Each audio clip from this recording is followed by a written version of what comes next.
your show. And now I'm very honored to be a guest. Thank you so much for having me.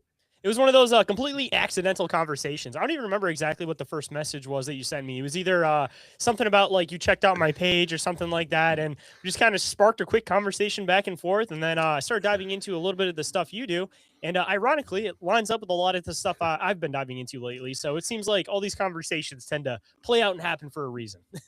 Yeah, the thread's being pulled somewhere, like the whole wheel keeps spinning. It's wild how the world works. Yeah, I've been on the hunt lately for a new and interesting podcast. I was doing a deep dive into Spotify, checking out dozens and dozens of shows after the last few months. And not a lot of them really were, really, I don't know, it's anything new. So I came across yours and I was like hooked immediately. I went right to your Instagram page to find out more information, and that was it. Then next thing I knew, we were talking. Here I am, So I love the way it's worked out. It's pretty good. Well, man, I really appreciate that. It seems like with a lot of podcasts, I don't know if it's just like the post pandemic, whatever it is, but it seemed like a lot of podcasts started up, and now it seems like we're in this stage where podcasts are still extremely popular, that everybody listens to podcasts, but it seems like a lot of them are dying off. And it seems like the ones that have been around are like sticking around. But a lot of like the good shows that I started off with, and even some of the ones that were around before me, it seems like everybody just kind of died out as much as they're becoming popular. It seems like, I don't know if it's a matter of politics, but it seems like there's less support for the podcast, even though people love them as a regular part of their life for the free aspect of it. So I don't know, it's been kind of like a hard struggle as a podcaster, but it's a labor of love. So you kind of have to do it because you enjoy it and not expect that you're going to ever be rich or make a bunch of money off of it. But as long as you can pay for the programs, man, that's all that really matters. Absolutely. I learned that a long time ago. Like, so I guess I started down this road personally. I was a musician for most of my teens and 20s. I guess in my early 30s, I was at a point where the rest of the guys in the band were getting married and having kids, and I just wasn't ready for the party to end. So I kind of wandered around this world aimlessly for a while. And then I got a little bit into podcasting back then. It must have been 2010, 2011. This kind of fizzled out pretty quick. People didn't know what the fuck I was talking about half the time. I was like, "Oh, you just need the RSS feed, it's a podcast." They're like, "Shut the fuck up, leave me alone," People still don't know what that is. Everybody's like, "Oh, YouTube? You use YouTube? Rumble?" Exactly. So like, it was kind of hard. I had a few friends that were involved in it. Largely, our theme was the gentleman drunk, and we examined the upper crust by a bunch of crumbs. So we try fancy things like champagne and cigars, caviar and stuff. But I mean, we found it all disgusting because we're poor people. Anyway, after a year, it kind of fizzled out. I don't think you can even find an episode anywhere anymore. But then I got in touch with an old coworker. We were kind of discussing maybe writing something together, maybe attempting a podcast. And he was in Portland at the time. I'm from Philly originally, and we were just kind of talking and developing ideas. Lo and behold, he moved back to Philly. He was originally from the area, and we decided we were going to do some YouTube work. And this was back in, I guess, 15, 16 years ago now. So we got this goofball camera. He was dead set on a tape camera, even though digital existed.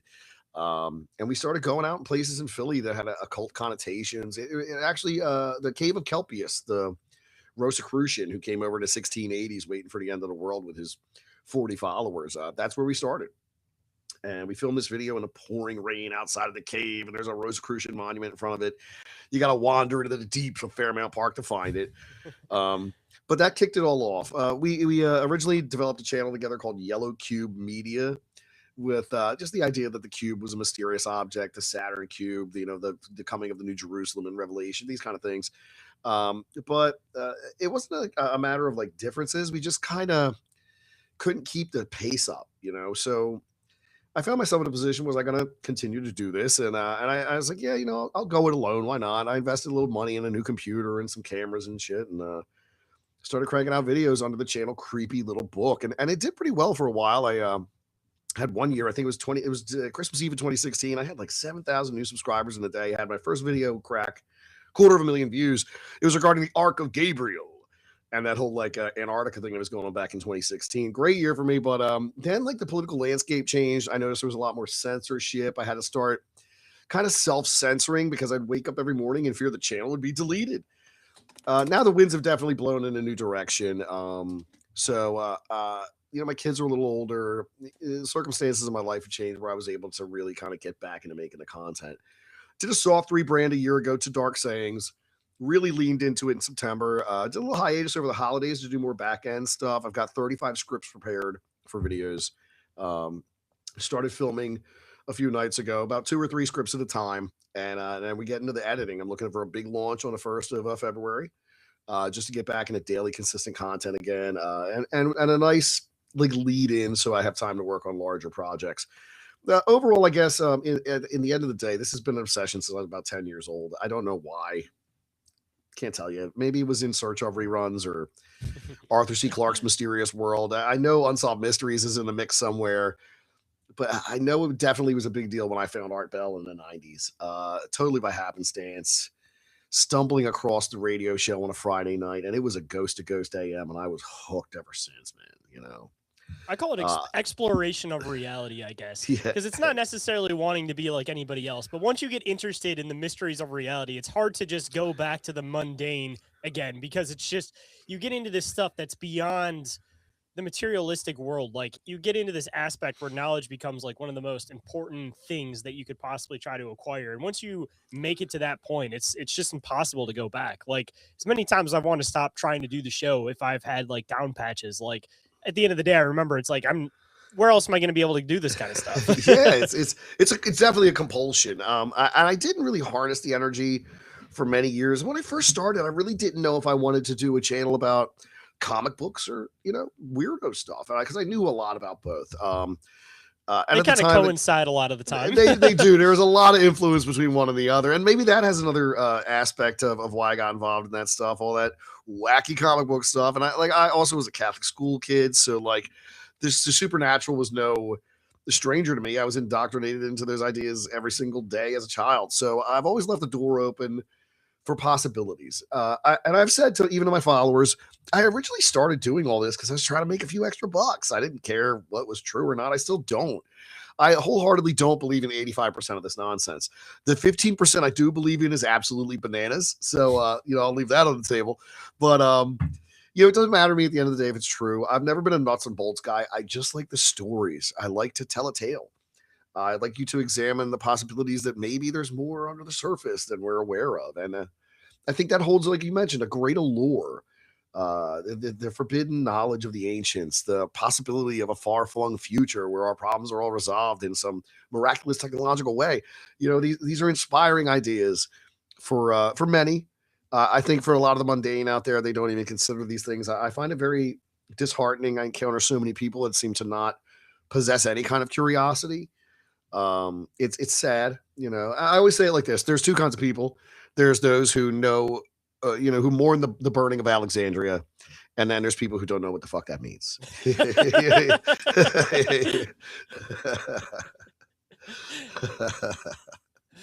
Ain't that the truth, man? Yeah, it really is. Yeah.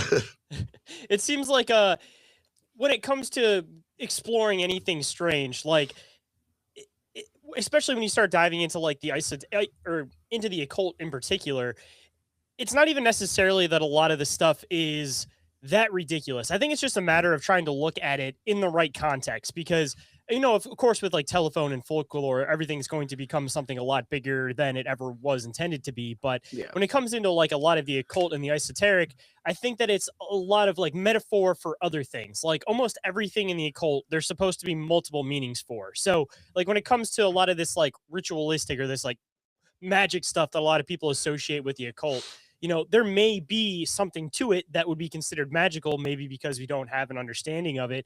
But I think a lot of these like rituals that people associate with the occult aren't necessarily like conducting magic within the ritual, but rather that they're trying to use a metaphor to explain a concept. So, when you have these people that have been taking these ancient ideas since the beginning of time, maybe there's this group that's like, all right, we can't do anything with this idea now because we don't have the means of being able to do anything with it, but we can pass this idea on forward. So then when there's a future generation that understands it, they can take this and they can do something with it.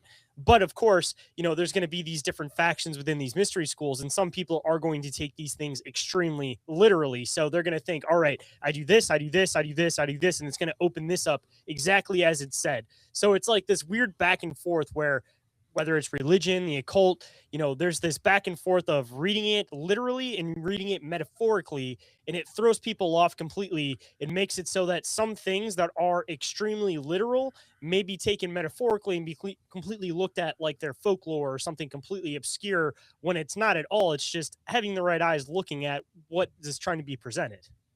That's a very good point. And taken in context, that really ties back to the whole dark saying thing to begin with.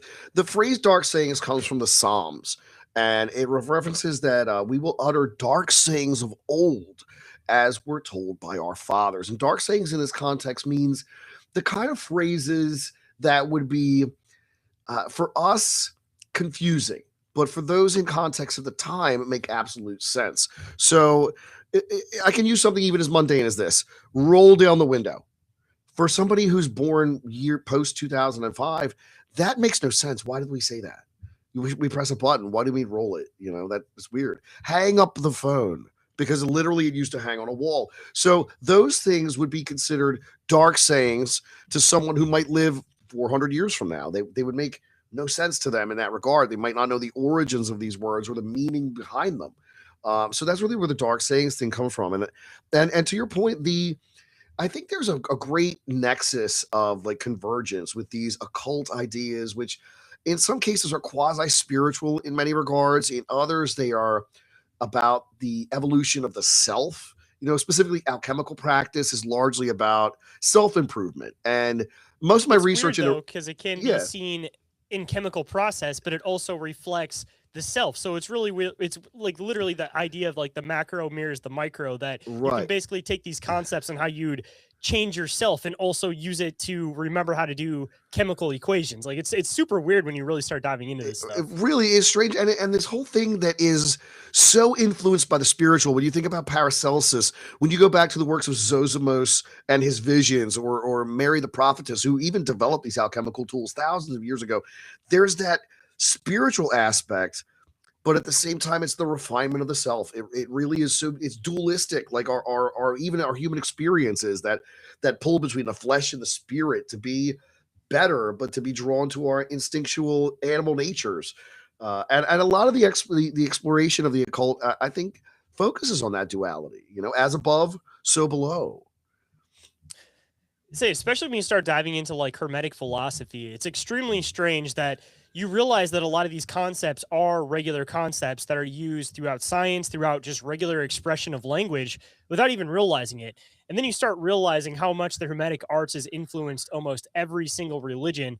And then when you start kind of like taking in consideration the theoretical idea of these practices on being able to manipulate the self from inside, and then once you're able to master manipulating the self inside, you can manipulate things on the outside. And then you start looking at this context with some of these religious figures that were spending time in Egypt and stuff.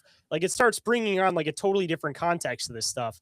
And especially now when you start looking at how this stuff parallels modern day theoretical science and some stuff that's actually been, for the most part, like set in stone, like it really starts to make you like question a lot of this stuff and just the perspective that was being said, or I guess rather like the best way that people could express what they were seeing at these times, as people were understanding how to essentially master reality itself. Like it's such a bizarre thing when you start diving into it, but they try to like put this lens on it that everything is dark, everything is evil in the occult. When you really start diving into hermetic philosophy, like the whole idea is about balance and not being too evil and not being too good, kind of keeping this like neutral idea. And in turn, it also talks about the idea that if people know how to use this, they're going to be using it for manipulating things into their ideas. So it's kind of like one of those weird safe measures that it's not a bad practice if you actually understand it in the light, but it's shadowed in the dark so that people who shouldn't be able to see it aren't falling into it on accident.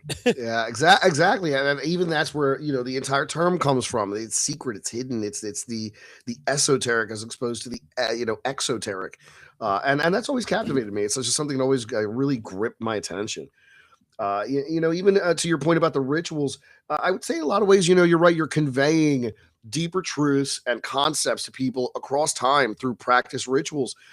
And on the same token, I would say that there is some kind of metaphysical experience when it comes to those. I know I attended once a guided meditation at a weird place, Buddhist temple in the middle of Center City, Philadelphia. Very noisy outside, cars, women's heels clicking on the street, dogs barking, the whole nine. And at some point in this guided meditation, I debate whether or not was I even awake, but I watched my perceptive. I don't even want to say watch. I'd say listened to the sounds of the world slowly fade away. And after the experience was over, I attended this with like 4 other friends. I was like, "Yo, did I fall asleep?" And they were like, no, "I thought I was asleep too." I was like, "No, I think something happened there." Like we left in kind of an awed silence. So the metaphysical influence of ritual chanting, maybe it has something to do with vibration or harmonic frequencies. That may have some influence, maybe on a cellular or even molecular level. I always find it so weird that everything's held together so loosely. The spaces between our molecules are probably vast if you get to a subatomic level. It's so strange how it's all building blocks and minor parts, always moving like clockwork. But these thoughts have kind of they've overtaken me for the most part. I largely don't even consume much popular entertainment anymore. I've really been delving into the books over the years. There was a period of time where I could not even do it with the kids being so young, but now I'm back into it again. I have been exploring the whole Navigator Across the Ice Wall series. I will say, in regards to everything we've already discussed, I am a proponent of the idea that we did have a high level of technology in a worldwide ancient civilization that was wiped out. So, yeah, Atlantis, maybe, Lemuria. I don't know what it was called. In fact, I think it was global. I think there probably was some kind of cataclysm, whether it was a pole shift or a worldwide flood. There's too much evidence to speak to something like that occurring. If there was a high level of technology, it's buried under tons of mud. We'll never know. But it's possible this has all happened before and restarts every once in a while. The Adam and Eve document by Thomas Chan, the CIA covered up, and even the South Pole moving every year. Who knows? Who knows? I mean, I've always kind of thrown the idea that it seems like with a lot of these ideas, there's this like natural way to obtain these, and there's also these artificial / technological ways to be able to also get into these like induced states, for example. But when you also consider the fact that a lot of these different societies that may have existed before us probably didn't develop in the same way as us, you can take this knowledge and you can use it in different ways depending on what your development might be. Like you might look at this piece of information and it makes no sense, but this piece of information makes complete sense because of the way your society is developed, but vice versa for another society that, when you're looking at a lot of the stuff in the occult, half of it might not make sense, but all of a sudden you just see this one thing in context and you're like, wow, I never saw that before. And now it makes complete sense. But like I said, if we're looking at some of this stuff that may have been, I don't want to say created, but like figured out while they were using different types of advancements to understand these philosophies, then we may not be at a point where a lot of this stuff can be understood at this current time, or at least not because of the way that we've went about doing things. Because it seems like a lot of the time we've kind of skipped this like natural route of doing things. We've kind of gone to this like artificial technological route of doing things. And when you start getting into like some of the weird anomalous stuff, like Coral Castle, for example, I think this guy had some of this stuff figured out as far as vibration and frequency goes. And whatever method he was using must have been this natural way that you can make this movement happen the same way that like, some of these people that are trying to reverse engineer UFO craft are trying to do it in this other artificial way, using the same type of theoretical science, but in 2 different means of achieving it. Yeah, I guess ultimately, how malleable is reality when it comes down to it? Like, how malleable is it really? Do we live in a universe or some kind of multiverse where even things like quantum immortality exist? Like, if I get hit by a bus walking out the house tomorrow, do I just wake up in bed in some other universe and not even know what happened in the last one? Is this considered like, does this continue ad infinitum because every decision splits a new timeline? I mean, we might be living on. Yeah, we could very well be living on the timeline created by a caveman who couldn't decide between throwing a rock at a bird or a snail, like what you to eat, like could it be as simple as that? And I think willpower has a lot to do with it. The exercise of will has seemed to be a strong cornerstone of the occult. But ultimately, I feel like, these ideas that shape us, like shape the world in turn, and the world also shapes our own ideas. So it's kind of this Ouroboros of like, mythology, allegory, transcendent concepts passed along through symbols and a ritual and rote, that are timeless. I think Catholicism is a great example of that. I was, like I said, I was raised a Catholic myself, and this is something that's been Specifically, you got to figure that like the Bible comes after the church starts. So like the traditions they were doing, like how they practiced their religion, must have been transmitted orally long before they're ever written down. And that's the case with most civilizations and peoples going back to animism. I mean, theoretically, I mean, Abraham could have been inspired by the Hermetic arts to begin with. And then if you take into consideration the fact that Moses was obviously spending time in Egypt and he was considered like one of the pharaohs who would have been one of the people who would have been regularly talking with the Egyptian priests, learning these ideas and philosophy. And then you get into the whole idea about everything's a particle, everything can be manipulated if you know how to manipulate it properly. And then you get into the idea of parting the Red Sea. Like you start adding in the theoretical ideas behind this philosophy with modern day science, like it completely makes sense. And a lot of this like biblical stuff that seems like it could be just like completely made up stories completely makes sense. And then it also makes sense in the farther on context why there's a lot of things that were changed as I guess you could say like the Jewish aspect of the religion was starting to take control and kind of move away some of the hermetic aspects of things, because obviously a lot of like the ancient Judaism was inspired by a lot of the hermetic arts. Like, I mean, simply look at anything pertaining to Solomon. But it's weird, you can see this like controlled narrative of leaving the clues there for people that want to see it, but if you aren't looking for it, you skip right past it and it looks like it fits in context with everything else. Even going back to what I was saying earlier with how many of the hermetic laws are regularly used expressions with people and they don't even realize that they're literally stating back hermetic philosophy. Like it's such a bizarre thing once you really start diving into it to realize how infused it is into the culture without people realizing it. And even the little things, like, I mentioned to my wife one day, I was like, every textbook that's ever been printed on the subject of mathematics has a credit to Pythagoras in it. Pythagoras, the first philosopher, a man who predates every one of the great Greek thinkers. He runs out of stuff to learn in his own little town. And like the only teacher he had says, dude, I'm done. I got nothing else to tell you. Go out on your own. And the adventures of Pythagoras across Babylon, across Egypt, the knowledge that's imparted to him, the story of his life and how he returns to found his own mystery school, and how they discover these polytonic solids, the music of the spheres, his explorations into frequency and tone, the secret brotherhood. This is fundamental to the understanding of the occult, where the roots lie. Then you get into those Greek mystery schools, the Eleusinian, the Orphic, and that one was long defunct by the time the Eleusinian had been practiced for 1,000 years, where they were. I think there is some influence on what would go on to be like Roman belief systems and what would be incorporated specifically into Catholicism from the Eleusinian mysteries. Whether or not it was by design or just natural societal absorption, I don't know. But these things could be planned, from the jump.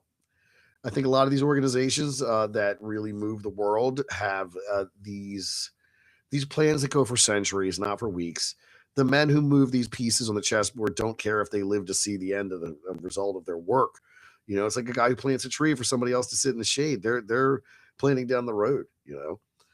That's another interesting aspect to it too. Where's the convergence between these occult practices, these ideas, these concepts, and those who rule over us, and what aspect does it have in the media? We watch all these videos where people claim, oh no, the halftime show is a big ritual, and maybe, I don't know, I can't completely discount it, but I guess like I said, I'm not a nuts and bolts guy. I just like the interesting stories. So I try not to read. I don't think it's a ritual in the way that people expect that it's a ritual. Like, this is like the whole like organized thought idea that you make things exist in reality by making people think about them. And this is like one of the weird parts about, again, hermetic philosophy. It depends on which way you view it. Some people view it as like literally manipulating and shifting reality. But if you can subconsciously program people to specifically be thinking about one thing, now you're shifting and manipulating reality in a way that is a little bit more obscure than what you thought it was, but it is still shifting the perspective of everybody. So,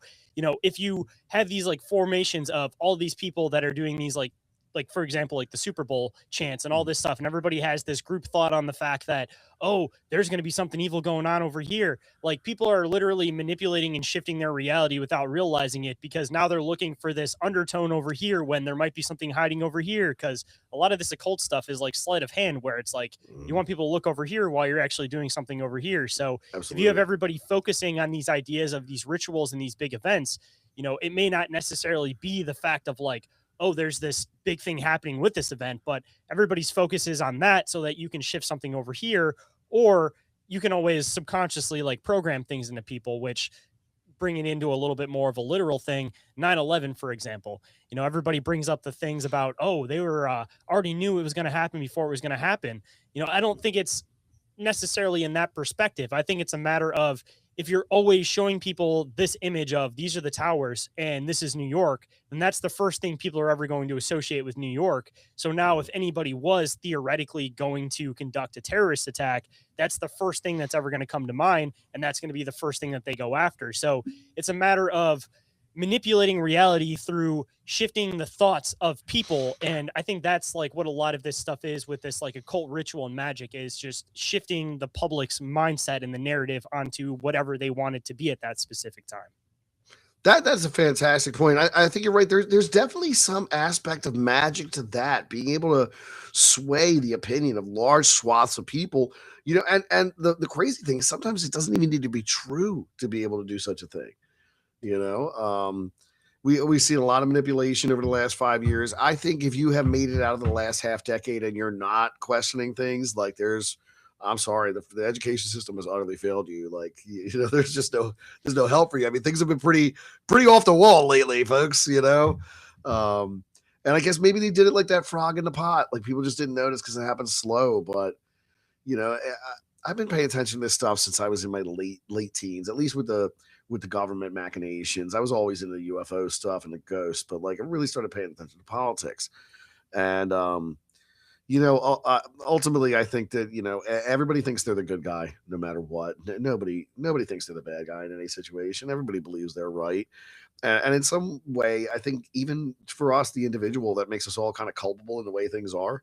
I think the only way forward, all that kind of stuff, is common ground. So I hope that, like, ultimately, I'll put it like this: growing up in the 80s and 90s, we really used to dream of the future. Now the common sentiment is to fear it. So that's a shifted perspective that, I mean, is palpable. You know. I mean, I think it's one of those things that people have just run out of things to explore for the most part. At least they feel like they've run out of things to explore for the most part. So they just have this doom and gloom sense of the future. But I guess if you keep people in that doom and gloom sense of the future, you keep them in that idea of living in the now, which is not a bad thing in the right context. But if you have people that are just focusing on the present day and they're not worrying about saving up for the future, they're not worried about doing this, they're not worried about tomorrow, then essentially you're just reoccurring this idea of like debt slaves, which gets into this whole other idea of the occult about, you know, imprisoning people without them realizing that they're actually in prison. So, you know, if you can essentially have people where they're not ever clearly thinking about the future, they're spending every single dollar that they get, it's just flying in and out, you have this reoccurring system, and, you know, you just keep the people busy for a while, and essentially they're just keeping the system going. They're just a spinning cog.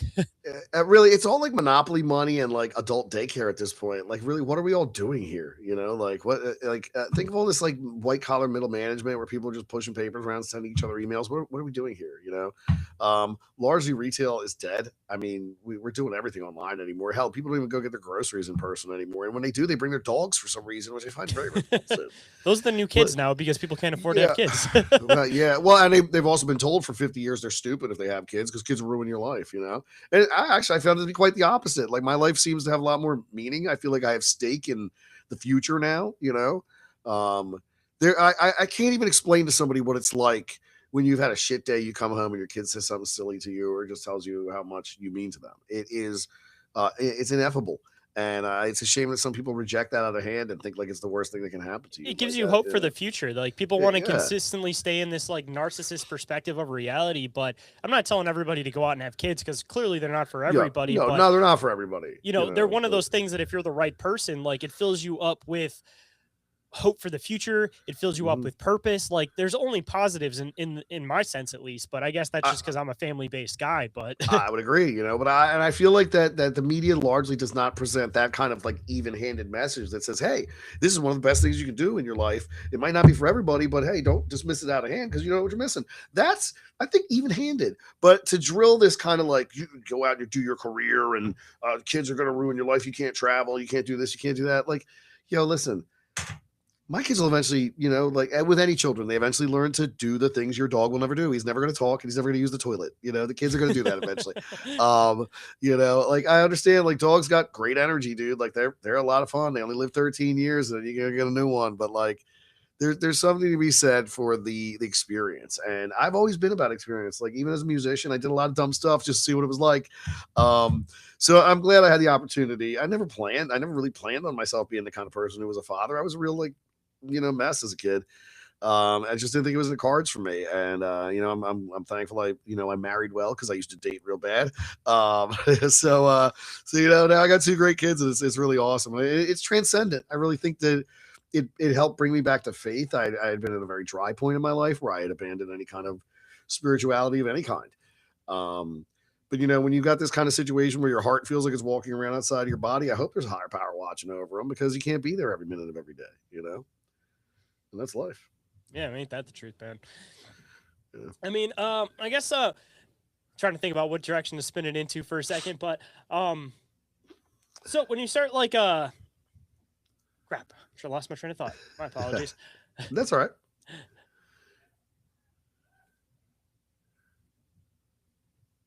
Sorry, give me 1 second. Don't worry about it. Don't worry about it, dude. You don't need to be put on the spot. I derailed the whole thing. We got away from weird stuff. We're talking about family and shit. Like so. Yeah, that's what threw me off for a second. I was trying to figure out how to steer it back. I fucked it all up. I was trying to lean into more like propaganda and social indoctrination. Like there's definitely been a marked change in the attitude towards pride in your country or loyalty to your family in this modern society. I think back to the dumb Budweiser commercials I used to see in the 1980s and 90s where it was like American flags waving and trucks and rock flag and eagle, and that's long gone. I even think about like I'm a middle-aged man now, but when I was growing up, these women kind of had concern for their reputations still. And now, like, it's like, I just turned 18. Here I am on OF doing it all. Send me your money, like, and it's like, all right, look, I get we've progressed as a society, but like, I wouldn't necessarily call that progression, though. I mean, in some people's eyes, but I wouldn't consider that progression. I wouldn't consider that either. I think that, I'm a bit of a retrograde. I think we need to be drugged backwards, kicking and screaming. Maybe not as far as the 50s, but we could stop around 1993, maybe. No, I wouldn't say that. Perfect back then either. Freedom for people to do whatever they want, of course, but with the means of self-respect. When you lose the aspect of self-respect, then all that kind of goes out the window a little bit. Yeah. I mean, like, I'm okay with everybody being outraged all the time if they even showed a modicum of shame about shit too, because there's got to be a balance between the two. Okay, if we don't have any shame anymore, we can't be outraged when things happen we don't like. See, and like this kind of connects into what we were talking about a bit earlier with like, again, getting into like the principles of like Hermeticism, the idea of like balance and the whole idea of like gender balance specifically, that it's weird that in society there's been such a push for this like imbalance of gender ideology when almost any philosophy talks about how important it is to figure out how to balance that properly. And when you really start diving into it too, when you get specifically with like Hermeticism, it talks about how everything has an aspect of the masculine and the feminine, and you have to figure out how to like blend it within itself. So we've kind of been pushed into this idea of society that there's like the toxic masculine and the toxic feminine, and everybody thinks that they have to be completely one or completely the other. And they start losing track of the fact that everybody has principles of both of these things within their personality. But of course, there is the dominant one that you, of course, are. But right. I guess this kind of gets into the whole idea of chaos theory, that if you essentially start having people question the basic 7 principles on, the keys of reality, essentially, then complete chaos ensues at that point, and you can completely take control and look like you're the god who can control reality at that point. And I think that's a real concern. I think, I don't know. We're living in a time that I guess in some ways might be similar to coming out of the Dark Ages and into the Renaissance. I think it can go either way. we're seeing major demographic shifts across the Western Hemisphere. There's more surveillance than ever. They're building a digital cage around the planet. My concern is I made a video long ago on the old channel called the beta testing the mark of the beast. And this had to be made somewhere between 2011, 2020, maybe 2014. I say maybe around 2014. And it was about the institution of a social credit score over in China. That's what it was about. It was starting then. It was brand new. And I was like, yo, this is it. Like, this is the mark of the beast. This is what they're going to do. And here we are. Like, it's a concern for me. There are tech billionaires. They are building platforms right now to correlate data. There are new ways to surveil us going down the road. Like, everything since September 2001 has kind of been downhill, socially, politically, economically. It's all been pretty lackluster. The whole mark of the beast concept is one of those ones that could go in so many different directions, especially now with this day and age, that it seems like it's one of those things that you can almost take like any point in time and look at something that could be marked as this context. So I almost kind of feel like it's not necessarily like it's going to be like this end all be all thing where instantly, boom, here's the mark of the beast. I think it's a matter of like, it's going to be this always constantly shifting thing until one thing essentially takes over the dominant side and becomes the more prevalent thing. Like, I think that there's been multiple attempts at the mark of the beast, but none of them have fully come into fruition. So there's going to be these continued attempts at it. And that's why there's so many different things that seem like it could fall under this pretense, but there hasn't been something that's fully come into fruition. But for me, at least, it seems like the whole mark of the beast concept is going to be this idea of converging yourself with digital high-tech reality, because once that step has been taken, there's not necessarily a step to be able to go back anymore, because once you're able to have somebody else control your perception, once they're able to tap into your brain in any way, shape, or form, or tap into your nerves, your senses, anything like that, who's to know if it can completely be removed properly again? Like, you're essentially tapped in completely at that point.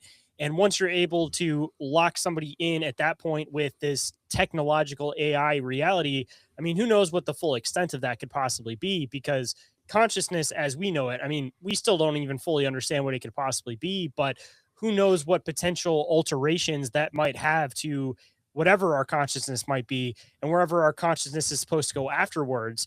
Could this potentially weigh it down or make it stick to whatever reality or dimension that we're sticking in currently?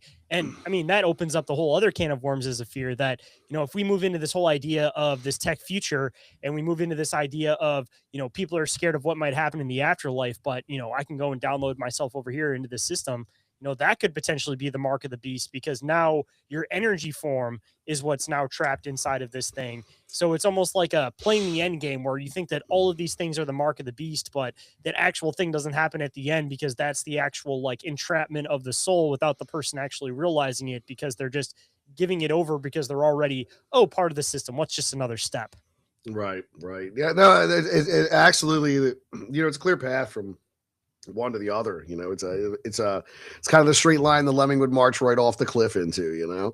And it makes absolute sense. These systems of manipulation and control. I mean, I think of a scenario where say you're a low level, like, even a senator or congressman, and oh no, you need a hernia repair in an age where we can do it with nanobots. Hey, don't worry, come in the doctor's office, we'll give you an injection with some nanobots. They'll go down there and fix up your hernia just well.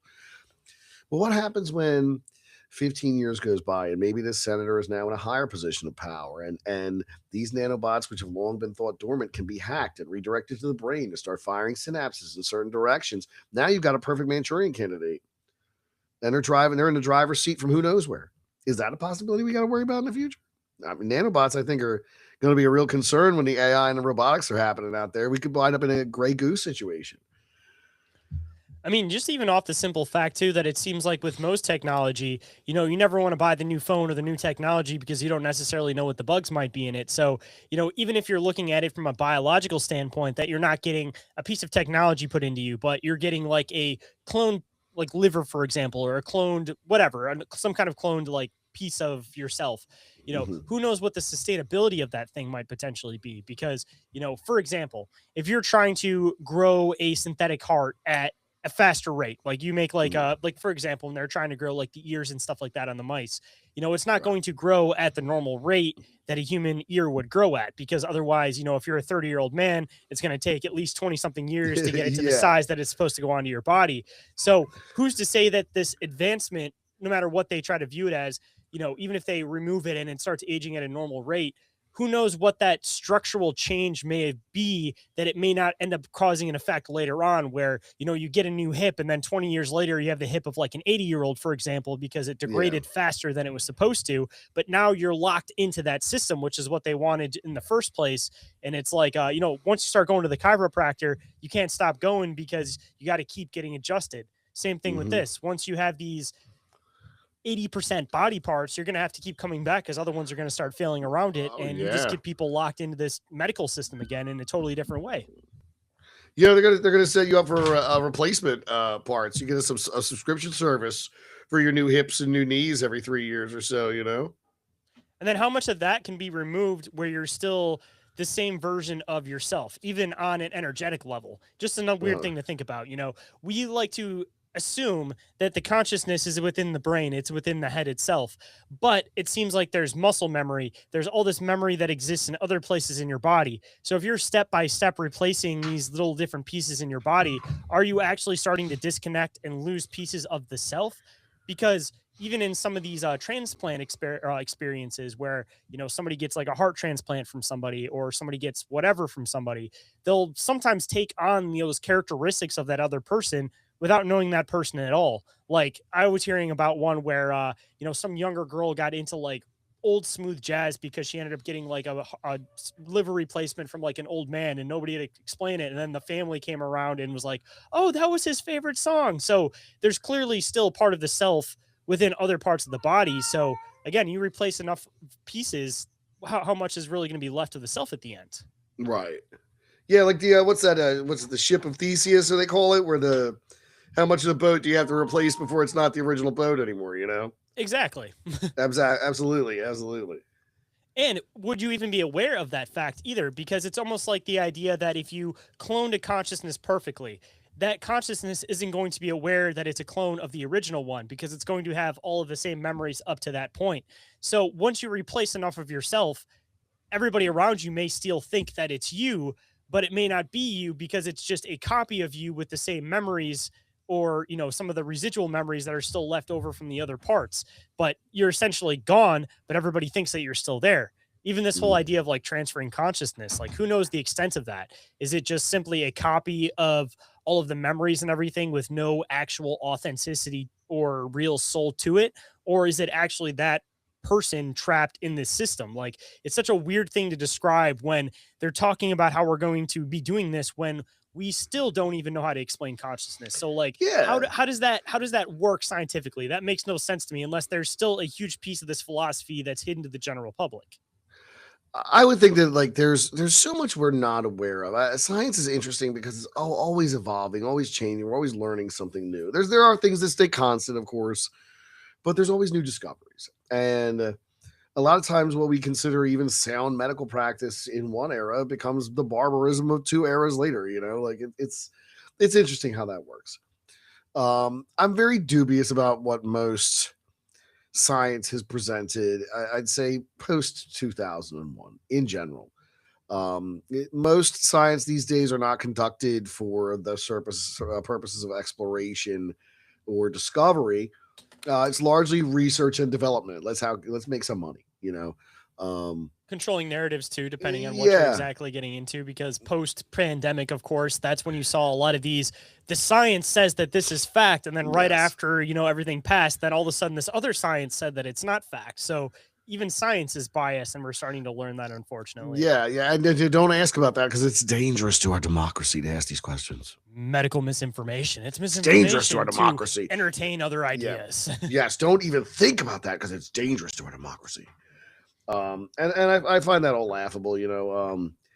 We're in a real chaotic state in these days, and maybe there's an occult influence hanging a pall over all of it. I mean, I've even heard theories suggest that the whole UFO phenomenon goes back to the Babylon working between Jack Parsons and L. Ron Hubbard out in the Mojave Desert doing whatever the hell they were doing. So some suggest they opened up the portal where these things started coming through. So is there a broader, bigger aspect to these things? Are there people out there still manipulating occult forces? Are there spiritual powers that have influence over our world? Are we really dealing with, like the scriptures say, with powers and principalities and spirits of high places? Are those a factor? I don't know. If you would have asked me many years ago, even despite my belief in the divine and an afterlife, I would have really thought that kind of a mundane and kind of a elementary explanation for kind of things. But after all these years and stuff is specifically like missing 411, I do believe like the work of David Paulides specifically highlights that there are non-corporeal, non-human intelligences, and I think they roam the desolate places. You see scriptures that speak to this point. I think a lot of times these people go missing because they encounter something that is very old and hates people with a burning passion, and they roam these places where nobody's at. Likewise, I get really easily sucked into the Appalachian stuff, the hide behinds, the mimics. What's out there in the wilderness? They used to speak of the moon-eyed people, and these places like the Headless Valley, Nahane up in the Continental Divide. There's these powerful, strange places. I think where the veil is thin. You know, the Bigfoot research has come a long way since I was a kid. I remember Lloyd Pye stuff back in the day and his casts and like, hey, this is an animal. And now we're at a point where we question whether or not these are multidimensional creatures. Do they have shape-shifting or cloaking abilities? Are they entirely physical? Are they spiritual? Who knows? And maybe you could claim that that's moving the goalpost, but there's got to be some explanation for these things beyond what we're, just assuming are laws of nature. Are you familiar with the book Flatland: A Romance of Many Dimensions? No, but I'd be very interested in reading it. Highly highly recommend reading it because it kind of pushed this idea more so into my mind more than anything, which honestly partially inspired me to really start diving into a lot of this like occult philosophy. That I think that a lot of what we interact with are higher dimensional beings, but not in the aspect that if people are thinking of like parallel dimensions, but the aspect of things that are existing in a space that we have no real observation of. And the reason I bring the book up is because it's basically supposed to be written from the perspective of a square that's in 2D reality. And he ends up interacting with a being that's of third dimensional reality. And when he's interacting with this thing, it talks about the fact that the third dimensional being can see the inside of him, meaning that, it can see the fact that he's a square because these things are looking from a two-dimensional perspective. Right. So it talks about the aspect of these things basically just being able to step out because it's something they can just naturally do and be able to observe from the outside and almost be like disembodied voices and just step back into the picture.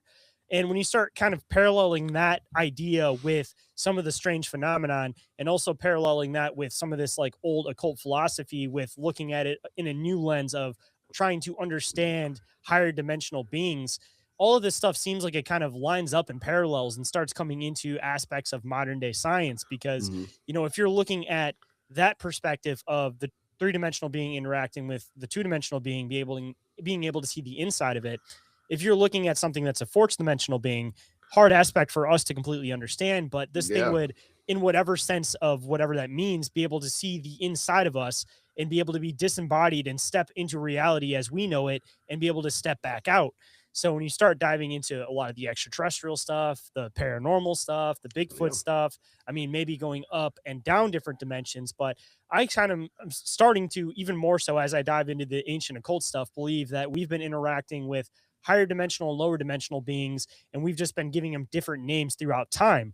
Because I've even been throwing the idea that the whole idea of shadow people, is it possible that these are two-dimensional beings and we interact with their reality without us even realizing it, and that our shadows are interacting with their reality, and that sometimes these things will have these experiences where they come into our reality and they have this weird moment of like, oh God, I'm not supposed to be here.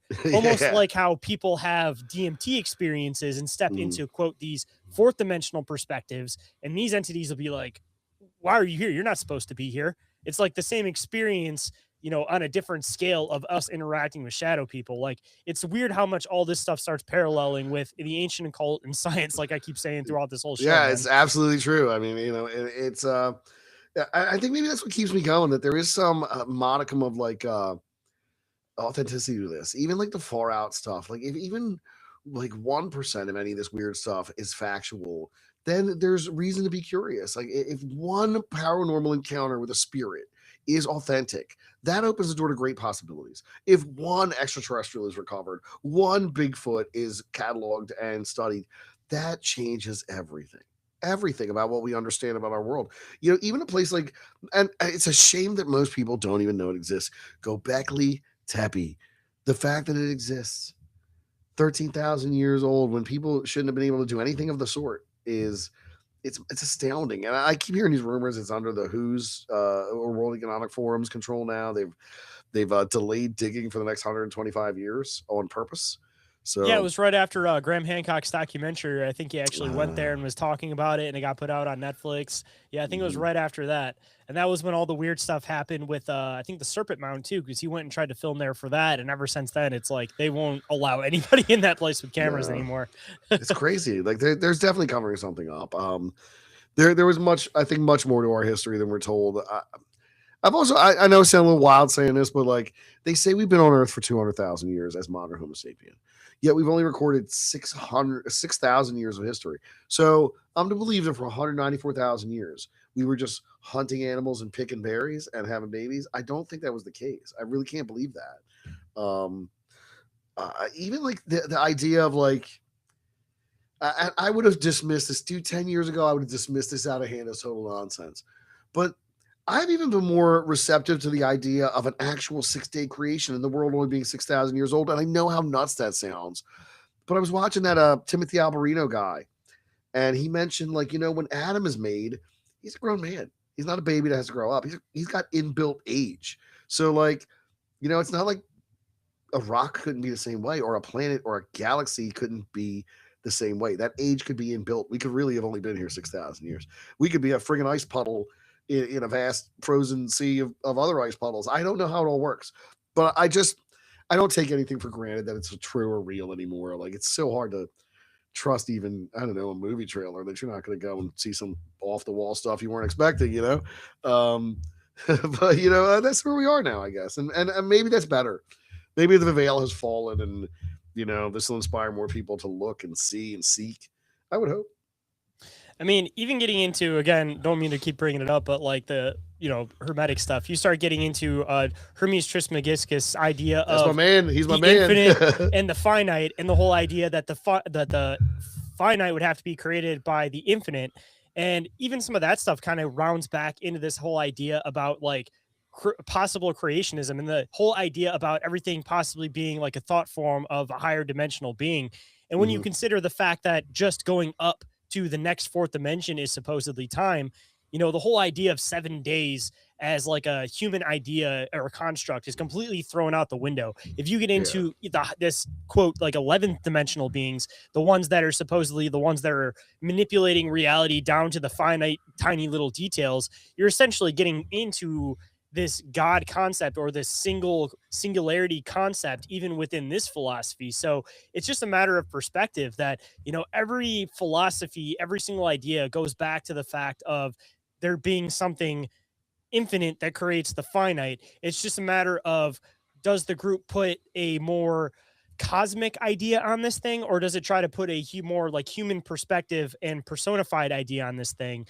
But if you're looking at it from the religious standpoint, of course, you're going to try to put this human idea on this thing to try to understand how something that complex could possibly function. But when you get into the whole hermetic aspect of things, you start realizing that if something is that high and has that much understanding, that anything that you're doing in your life is completely irrelevant. But also the whole idea of free will completely goes out the window, because you get into the whole idea of like chaos, that from our perspective, a glass being shattered looks like complete chaos and all these different pieces falling in a million different directions. But if you're an 11th dimensional being that can see beyond time, beyond all of this stuff, then exactly what the precise distance to drop, where every single precise piece is going to go because of the exact impact, all of this type of stuff. So, all of this stuff kind of goes back into the idea that if there is a single thing, time is irrelevant, and it could have theoretically been created in this idea of 7 days, whatever that idea is, because that's clearly simply just a third dimensional perspective to begin with. Yeah, exactly. Yeah. So, I mean, if you're not, I always think that it's weird because with time, we're kind of like a fish in water. We don't really perceive it, but we're a slave to it. Like the fish can't come out of the water any more than we can come out of time. You know. And that's like one of the hardest things to fathom, is everybody thinks that we're going to be able to like elevate into this like fourth dimension, and maybe in like an energetic form that might theoretically be possible, but I don't think it would ever theoretically be possible for a third dimensional being to go into fourth dimensional space, because you get into like the whole theoretics of like the Philadelphia experiment and how they may have potentially went into fourth dimensional space. And if you get into this whole idea about things being able to see within things and how our structure functions, I don't think that we're ever going to be able to achieve whatever that happens to be. So it'd be an impossible thing for us to even be able to even fathom what any of that stuff could possibly even be, as far Yeah. as, again, time, things possibly creating anything, or even simply the idea of even having any sense of free will. Because if there is this finite thing that was able to create everything, and everything that looks like chaos to us completely looks like organization to it, then again, free will completely goes out the window at that point. That means that every Yeah. single move that you make is part of that organized chaos. That's true, and I guess that's where it all comes down to that. Like, do we have free will, or is this all predetermined fate? I don't know. Even when something goes wrong, we go, "Oh, it was all part of God's plan," like as if it is predetermined. And maybe in some sense it is. I guess for somebody who had knowledge of the future, everything would seem predetermined. Um, but I guess maybe we have the option to change it. Who knows? Who knows how that works? It's very curious. Yeah, that's where it gets into another whole different weird aspect of thought that I always throw when it comes to like these predictions and things like, the Nostradamus predictions or anything like that. It seems like some of these things are on point and then other things are completely off. But if you look at them Mhm. in the right context, maybe there is the whole idea of like parallel timelines, because recently I was talking about the Nostradamus 2026 predictions, and one of them was talking about some cosmic force coming from space or something like that. And Mhm. you look into like the whole like Atlas 31 idea, and if we were on a different timeline, maybe that could have been a catastrophic event, but because of different things happening, the prediction was almost accurate, but he was making it from a different timeline at that point, because higher dimensional being perspective, maybe the idea eventually is that everything will blend and go back together. So in turn, of course, as the machine is running, they may have to make slight adjustments to the machine as it's going, Yeah. because no machine is going to infinitely run forever. Every machine is going to need a little tweak here and there. Oh, absolutely, absolutely. And I guess along those lines, I find things like quantum computing.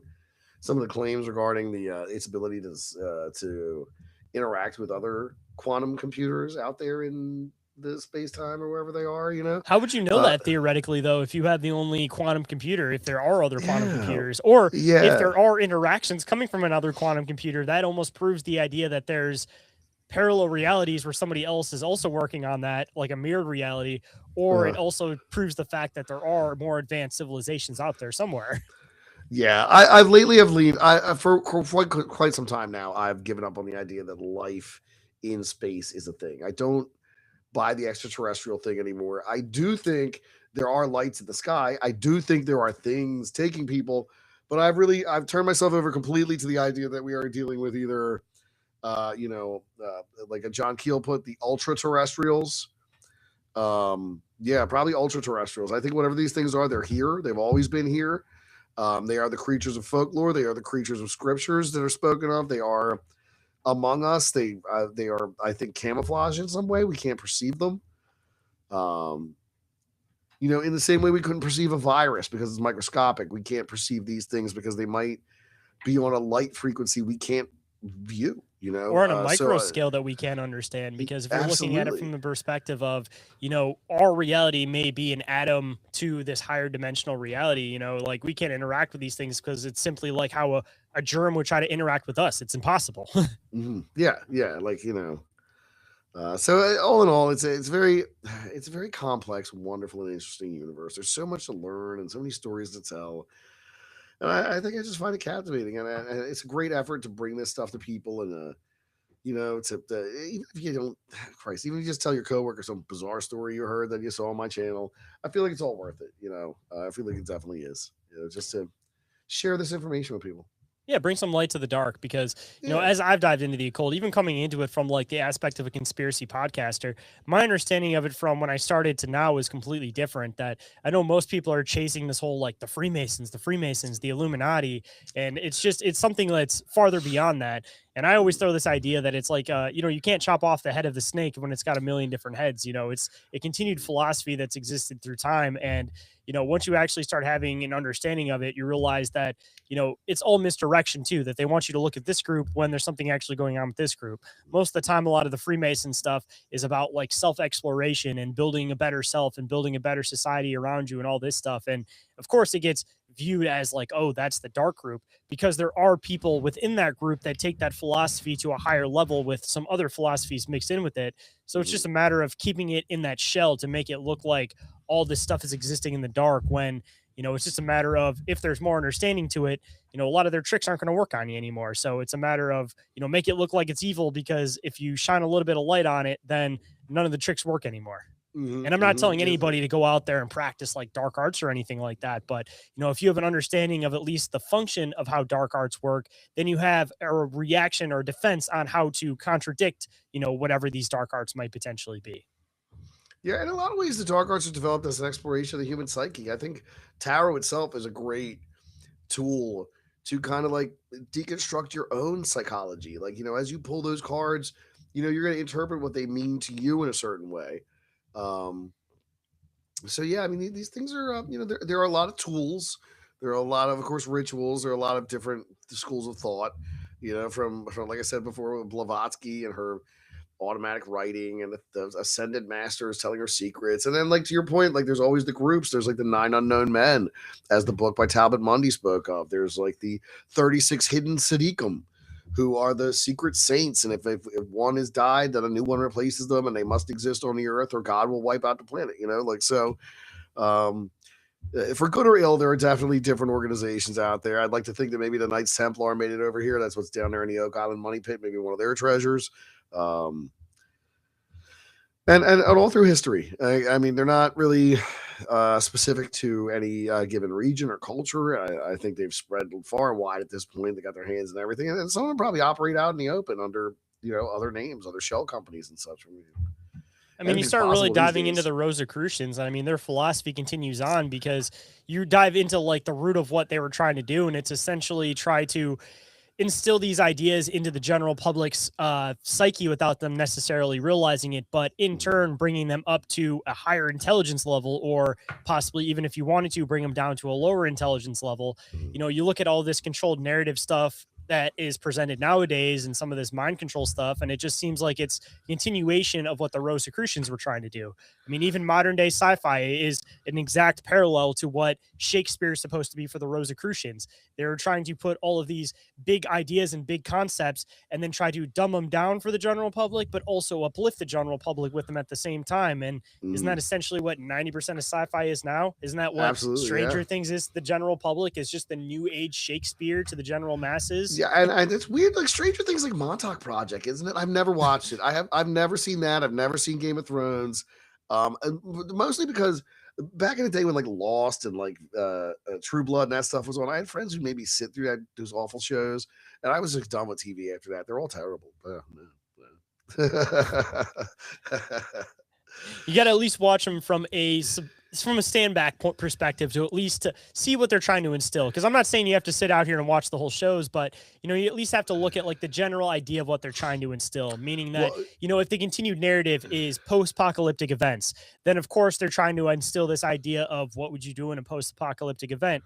If the main narrative currently is this whole idea about higher dimensions, then clearly this is what they're trying to focus on. So it's not even necessarily that you have to watch the shows. It's just a matter of being aware of the content of what the show is about, and you're also normalizing some of these concepts to the general masses. Yeah. I mean, and Star Trek's a great example of that. Roddenberry was I don't think the gravitas and the reverence that Star Trek is treated with, I don't think was necessarily his original intention. I think he was just trying to do Western in space. But groundbreaking stuff. And it's come a long way in 60 years. Not many good ways in the last few, but Yeah, You the know, new one is an absolute tank because, ooh. what did Star Trek need? It needed a teen drama, said no one Yeah, ever. yeah, like exactly. Like it's just dumb. It's dumb. It's really insulting to me. I feel like everything I ever loved growing up has been absolutely ruined. You Dude, I know, got away from Star Wars because Disney completely tanked it. Got into so Star bad. Trek because it was something I grew up and started rewatching everything. I was like, all Yeah, right, cool. Strange New Worlds doesn't look too bad. Canceled all the new shows and came out with Starfleet Academy. And I'm like, you yeah. can go fuck yourself. Come on That now. second season of Strange New Worlds did it for me. Dancing Klingons, they ripped off that Buffy episode, the musical. I was like, this is ridiculous. No, no, no more. I'm No. gonna be honest with you though, even going into like X Files when they do those episodes, like I know they're trying to be different, but those are some of my like least favorite episodes. Were the ones where they were like a full musical episode of X Files. Yeah. Like, who wants that? I'm not actually even a big fan of the X Files. I think the problem I had with X Files is I thought X Files was going to be like sightings. When I there were thought there all was these gonna at least be one Sasquatch episode, and there was not one. I just didn't realize it was a drama. I thought it was going to be some kind of like almost like that show Sightings, where it was like, here's some alien footage, here, like Hard Copy or any of those other magazine television shows back then. I wasn't expecting an episodic drama. I was expecting some kind of quasi documentary UFO content, and like I feel like I got a bait and switch even back in the '90s, so I never really got super into it. They instilled some stuff in there though. I mean, they definitely They had do a like good Philip job of Myers that, image yeah, and stuff like that. It was weird watching that whole show and actually being somebody who's like aware of things. It's crazy how much of like the real information they put throughout that entire show. So then again, you get into this whole idea of, is it a matter of controlling a narrative where I always say if you associate something with fiction, then anytime anybody hears an account of that, they're going to associate it with fiction. So, yeah, anybody yeah, sees a Sasquatch, Harry and the Hendersons, anybody sees any of these cloaked looking individuals moving through the woods, they instantly think of Predator. Like, you got to make it so that if there's yeah. this weird phenomenon going on, the general masses have to immediately associate with something that's fiction to make it so that the narrative can almost be self-governed and controlled at that point. I'll tell you, what kind of struck me as odd. Maybe this is a reflection of the general public, but I have discovered in the last few weeks, I brought Bigfoot up to several different people, and they were all in the impression there was just one of them, like the Loch Ness monster. Like there was just one of them out there. Like, oh well, if you killed the, because I think I asked a hypothetical question: if you saw the Bigfoot and you could shoot it and be the person who brought in the Bigfoot, or you could not shoot it and let it go, what would you do? Like, are you going to be the one who goes down in history for bagging the Bigfoot? And they were like, yeah, but then there'd be no more Bigfoot. And I was like, yo, there's more than one of them. Like, what are you talking about? Like, there has to be more than one of them. But I think generally people just assume there's one Bigfoot and only one out there, and he's been the same one for hundreds of years. I was like, is that what really is that? Do people think that? Like, what? I wouldn't shoot it anyways, just off the aspect of the mystery guys at that point, because you can't make any more theories or fun Sasquatch things once we're able to actually dissect it at that point. So it's like, I don't want to kill it because the mystery dies, but yeah, that is a crazy concept to me. That even like the Loch Ness monster, a lot of people are grown up with like the Loch Ness monster, that's the one. But just sitting in America, it's like, how many different lakes supposedly have these lake monsters that all fit this common motif of different sizes? I mean, you got one in the Great Lakes, you got one Lake Champlain, almost every single giant lake, you got one. I'll tell you, I think call me old fashioned, but if I was to be the man to bring in Bigfoot, I would want to beat him in physical combat. I think that'd be a much better story. Like, I beat this Bigfoot with my bare hands. I drug him out of the woods. I proved he's real. Like I'm all scratched up, black eyes and stuff, but I got the Bigfoot. Yeah, that's how it should be done. Like Teddy Roosevelt probably could have done it. See, I'd want to be the one that you have to like. Actually, I don't even know if you'd even be able to like entrap these things, man. I feel like, I don't know, like having a Sasquatch experience, you can say it all you want to people, but I almost feel like that's one of those things that when you have it, it's just meant for you.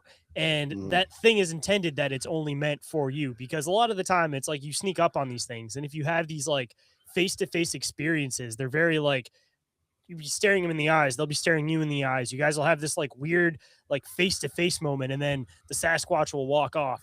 So it's like there's just too much of this like ambiance and like mystery to this like whole Sasquatch thing that like if I was ever in that situation where I had the rifle up, or I could go bare knuckle with Sasquatch and bring it back, like I think that there's just too much riding on the fact that I just want it to be one of those mysteries that exist in the minds of people forever, to give them something to hope about, that I couldn't bring myself to do it just for the sake of humanity having something to be able to still wonder about, What if this noble Bigfoot could also speak? You beat the Bigfoot in physical combat, drink out of the woods, and it's like, don't take me to the people. Like, what if he's got secrets to tell?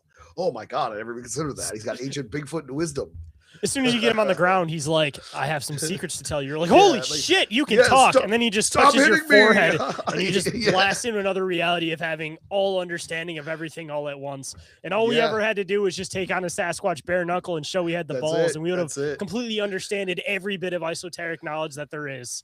Take hint. If you are a Bigfoot researcher, I advise you, as soon as you see him, don't grab your camera, rip your shirt off and throw your hands in the air. Challenge the Bigfoot. Show that you are not afraid. That's right. You must subdue him to gain his wisdom. He will not respect you otherwise. Hey, the natives knew what was up, man. They always talked about making that connection with Sasquatch, and he was going to bestow some knowledge on him. You know, we're just bringing it into a new generation. So we're not going to be going out there and singing in native tongue anymore or playing music. We're going to straight up show them that we can beat them with our prowess. And then we're gonna, in turn, we will be bestowed the knowledge. yeah. We're going to suplex the Bigfoot. Inspire your inner Hulk Hogan and take on the Bigfoot. I would even recommend, if you do not have a pair, get a Brett the Hitman Hart sunglasses, because after you beat the Bigfoot, you're gonna want to take a picture with them bad boys on. Ooh yeah, brother. Yeah, that's right. We're gonna do it up. Second you get him down on the ground, man, you better grab that American flag and start playing I Am a Real American. That's right. I'm gonna have that Bigfoot by his full head of hair. I'll be like, tell me your secrets, Bigfoot. Where are the berries? Where are you storing your winter berries? You know, where are the secrets? Yeah, I bet. The world's crazy though. You could feed Bigfoot coffee and or like they do with the cats, feed Bigfoot the coffee beans and they make coffee out of it after they come back out the other end. You got Bigfoot coffee, you're a millionaire. Oh, only the billionaires can afford Bigfoot poop coffee. There you go. Yeah. Well, man, I guess kind of starting to wrap up towards the end. I always like to end the show with some words of wisdom. So if there was any words of wisdom you might want to bestow on the listeners today, what might it be? Well, I would say, what we believe shapes the world just as much as the world shapes what we believe. So, be careful what you accept and what you reject. Ain't that the truth, man? And if anybody wanted to come and find your awesome content or possibly be able to contact you for any reason whatsoever, man, where can people come and find your content on the internet, and where can people come and find you? So I'm Dark Sayings on YouTube, likewise on Instagram and X.